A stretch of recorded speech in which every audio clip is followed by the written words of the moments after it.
Haleluya, shalom.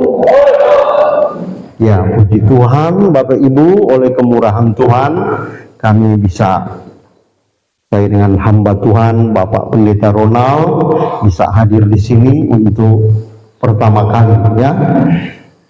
Kalau datang di Banggai ini, tentunya Bangkok ini sudah berapa kali, ya. Tapi baru tahu ada Desa Minanga, ya. Cuma lewat-lewat. Ya, puji Tuhan. Untuk itu kita akan membaca dalam Yohanes pasal 5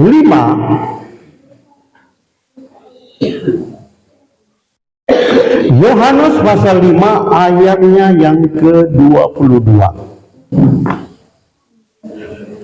mengatakan demikian, Bapa tidak menghakimi siapapun,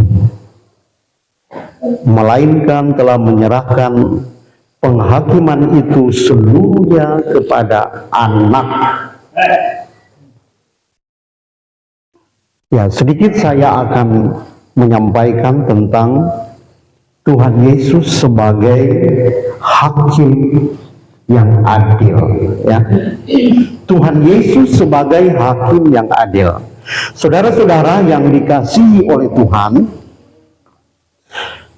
dalam kehidupan kita sehari-hari, mungkin kita pernah mendengar berita banyaknya ketidakadilan, ya kan? Mungkin nonton di TV, ya, atau di media sosial kita banyak melihat ketidakadilan terjadi, ya. Saudara-saudara yang dikasihi Tuhan, ada orang yang benar bisa disalahkan, ada orang yang salah justru bebas, umpamanya. Ini kan bentuk ketidakadilan. Atau mungkin kita sendiri pernah mengalami korban ketidakadilan, ya. Ya, saudara, kita tahu sendiri, mungkin kita pernah mengalami korban ketidakadilan. Atau mungkin kita melihat orang lain, ya, diperlakukan dengan tidak adil, ya. Itu banyak sekarang ini, saudara-saudara, ya, terjadi di mana-mana, ya.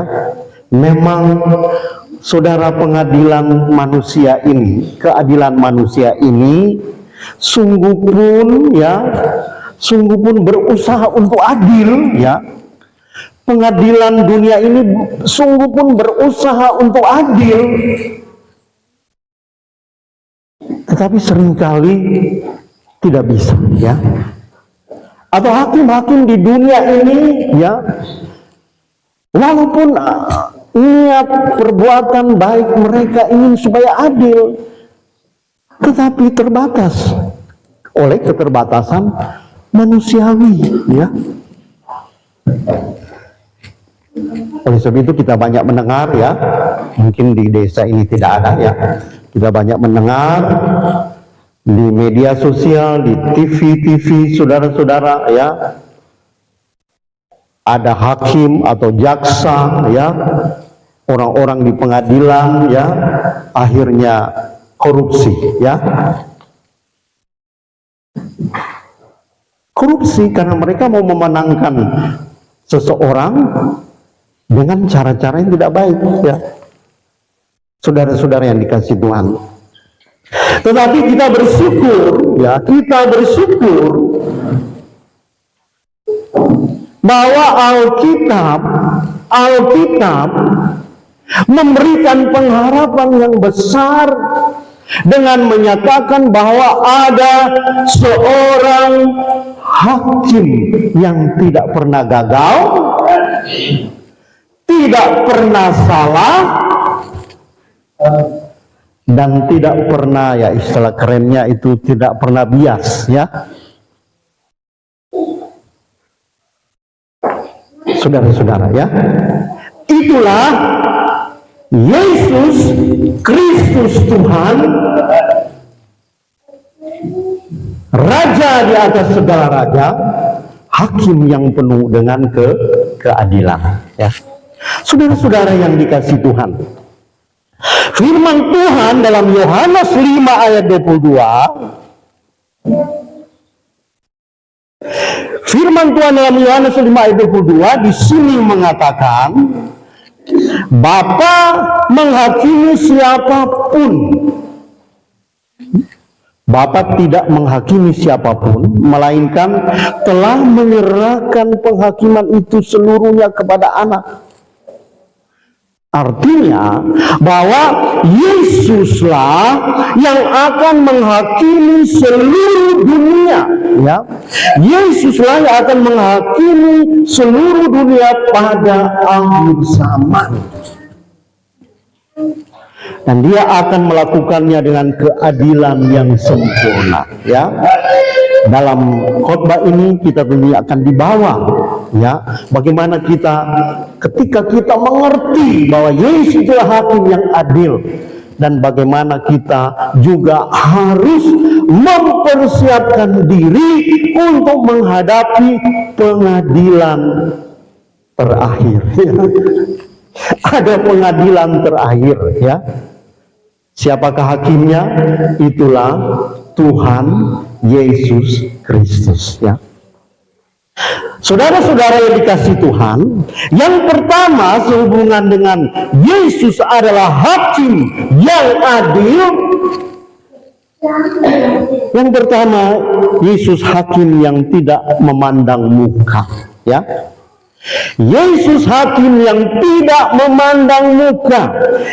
Yesus Kristus sebagai hakim yang tidak memandang muka berarti bahwa dalam penghakimannya dia tidak terpengaruh oleh status sosial, kekayaan, atau penampilan luar seseorang. Ya. Sebaliknya Yesus mengadili berdasarkan kebenaran dan keadilan yang sempurna, ya. Jadi Yesus tidak seperti hakim-hakim dunia ini. Ya, kalau kaya bisa saja dia bebas walaupun salah, ya. Kalau orangnya berkuasa, ada jabatan, ya, penampilannya luar biasa, bisa saja dia tidak dihukum karena bebas, ya. Ini hakim yang memandang muka. Tetapi Yesus Kristus Tuhan, hakim yang tidak pernah memandang muka, ya. Pada waktu itu kalau salah tetap salah, amin. Kalau benar tetap benar, ya. Saudara-saudara yang dikasihi Tuhan, jadi Yesus tidak disogok-sogok, ya. Ke surga itu tidak pakai sogok-sogok, ya. Ke surga itu tidak bonceng-boncengan. Oh, karena bapak saya pendeta, saya pasti masuk surga.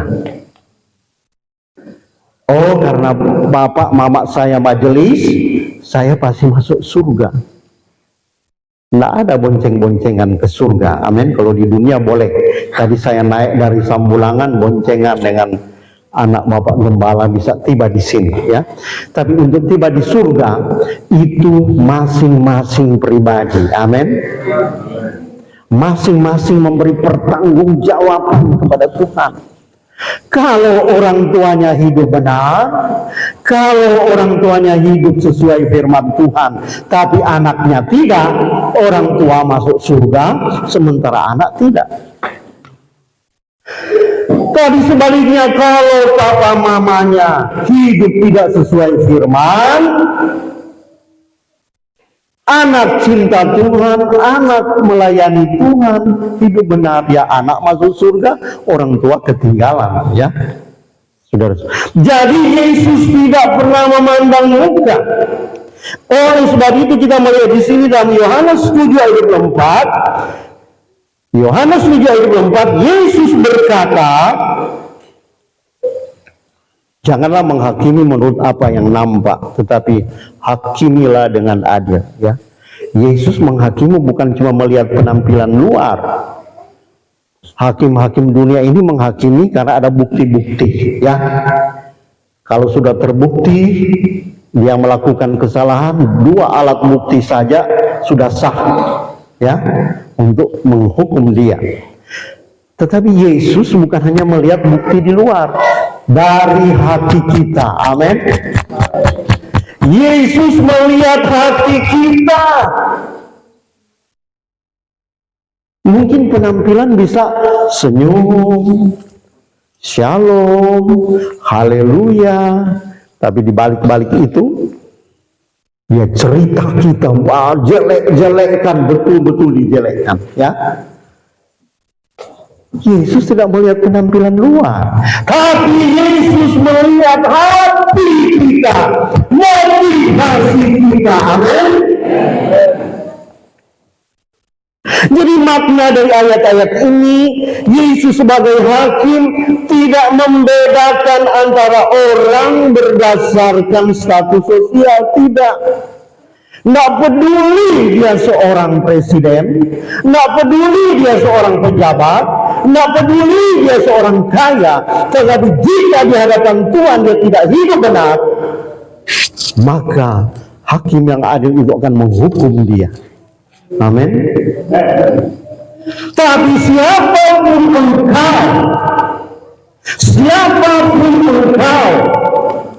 engkau mungkin tidak terkenal, engkau mungkin bukan pejabat, engkau mungkin orang biasa saja, tapi jika selama engkau hidup di bumi ini, engkau mencintai Tuhan, hidup sesuai firman Allah, ya, berbuat baik kepada orang lain, ya, maka engkau akan diterima di surga. Amin.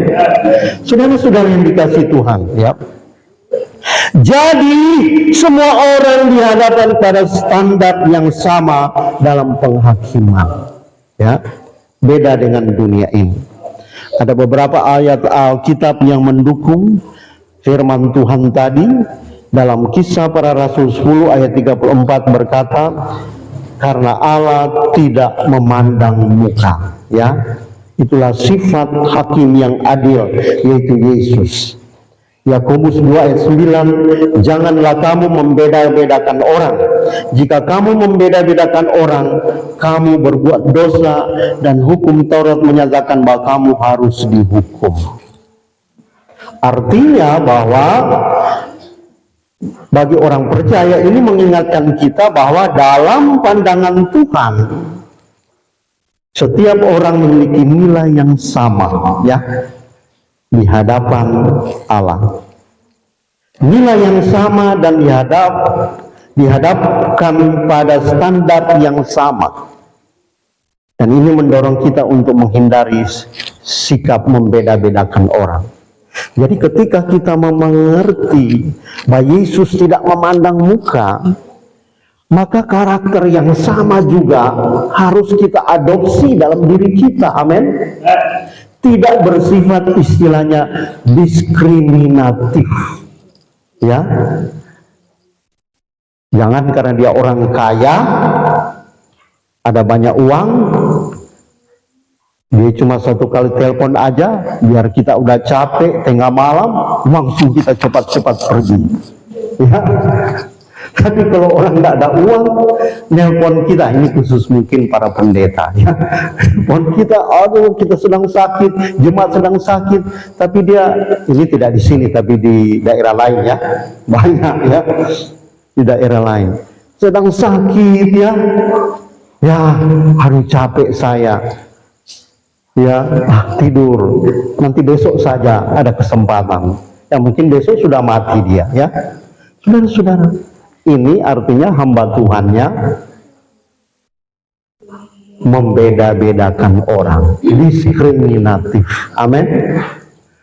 Sudah, mari kita adopsi karakter Kristus yang tidak membeda-bedakan. Semua orang percaya, kaya, miskin, tua, muda, terkenal dan tidak, semuanya dikasihi oleh Tuhan sama. Amin. Dia tidak pernah membeda-bedakan karena memang dia penuh dengan keadilan. Jadi kita juga sebagai orang percaya, jangan kita hanya mencari muka atau membeda-bedakan orang, saudara-saudara.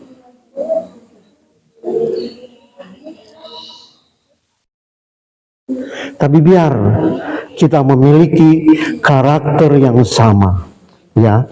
Jadi hal ini mendorong kita untuk menghindari sikap-sikap ketidakadilan, ya, sikap-sikap yang diskriminatif, ya. Ya, dunia kalau hal diskriminatif itu memang biasa bagi dunia, ya kan? Bahkan kita orang Kristen, ya, sering terjadi diskriminatif, ya. Mau bangun gereja mungkin di sini gampang karena semua orang Kristen, tapi di kota-kota seperti kami di Palu itu sulit bangun gereja. Sementara mereka itu gampang sekali. Ada berapa orang saja di situ nggak perlu minta izin segala macam rumit, langsung bisa bangun ibadah, tempat ibadah mereka. Tapi kita ini begitu sulit. Nah, inilah yang menunjukkan bahwa di bangsa kita juga ini masih penuh dengan sikap ketidakadilan, ya, diskriminatif, saudara-saudara, ya. Kalau kelompok mereka selalu dibela, padahal kita ini sama-sama warga negara Indonesia. Amin. Kita lahir di Indonesia, ya. Hukumnya sama. Undang-Undang Dasar 45 menjamin kebebasan setiap penduduk di Indonesia ini untuk melakukan ibadahnya sesuai dengan keyakinannya. Undang-Undang Dasar 45 pasal 29 ayat 1 dan 2, ya. Negara menjamin, saudara. Bahkan Presiden Jokowi juga sudah menyatakan bahwa konstitusi, hukum Indonesia, undang-undang Indonesia menjamin kebebasan, ya. Tapi seringkali Presiden sudah bilang begitu, ya aparat di bawahnya tidak melakukan, ya, karena mereka lebih bela. Nah, itulah, saudara, ketidakadilan. Dunia ini tidak adil. Tapi kita bersyukur bahwa kita memiliki Tuhan Allah yang hidup, yang kita kenal dan percaya di dalam Yesus Kristus. Dia akan datang sebagai hakim yang adil di dunia ini untuk menghakimi setiap orang di dunia ini, ya. Saudara-saudara yang dikasihi oleh Tuhan,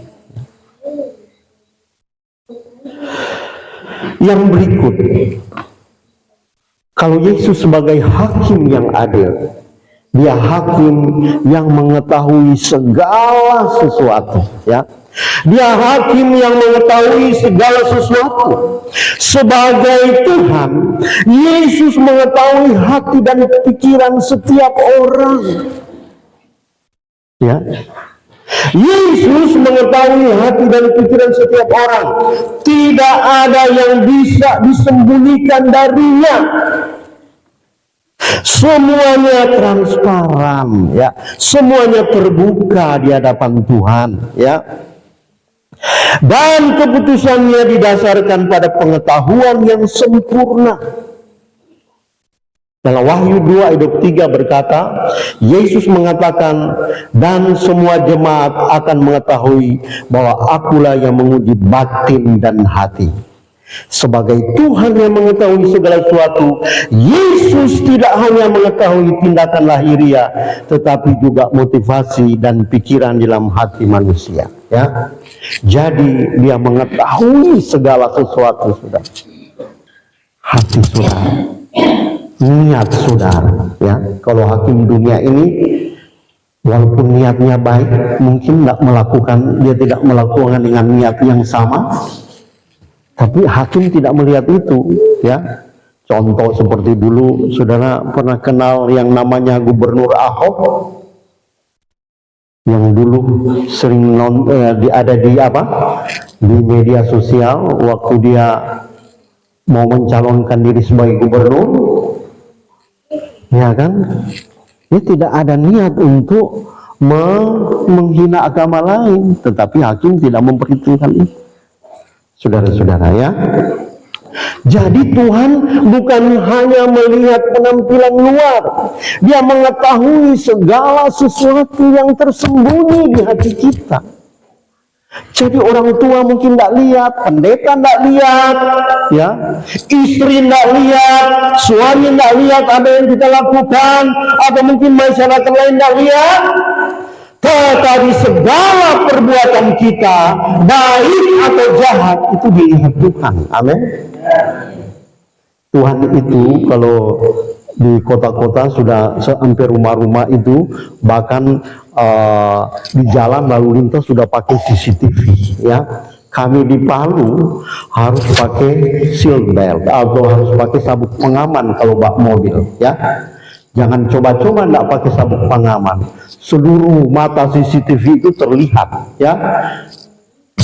Kamera CCTV itu nanti kalau kita bersalah, saya pernah 2 kali tidak pakai seat belt.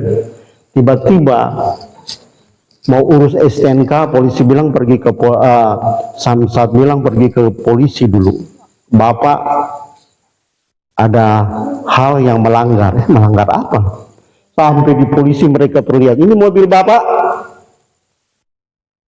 Lihat, Bapak tidak pakai sabuk pengaman kan? Ternyata CCTV di setiap lampu merah ada, saudara, ya. Di foto kita, ya. Jadi kita tidak bisa mengelak, ya.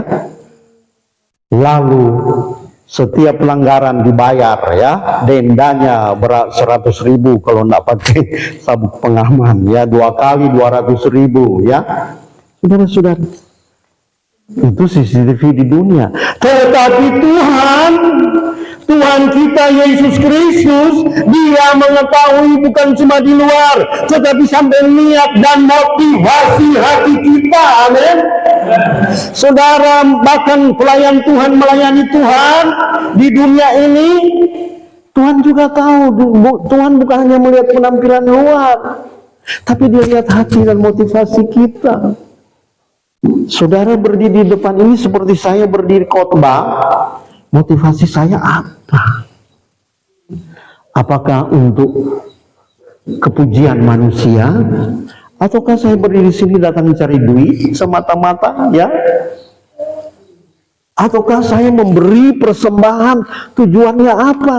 Apa supaya orang tahu saya ini, waduh, suka memberi? Bahkan kalau disorting oleh kamera, oh senang dia, karena nanti banyak orang akan melihat bahwa saya ini suka memberi. Saudara-saudara, motivasi ini keliru. Amin.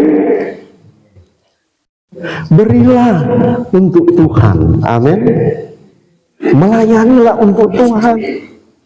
Kalau saya berdiri di mimbar ini hanya supaya orang puji,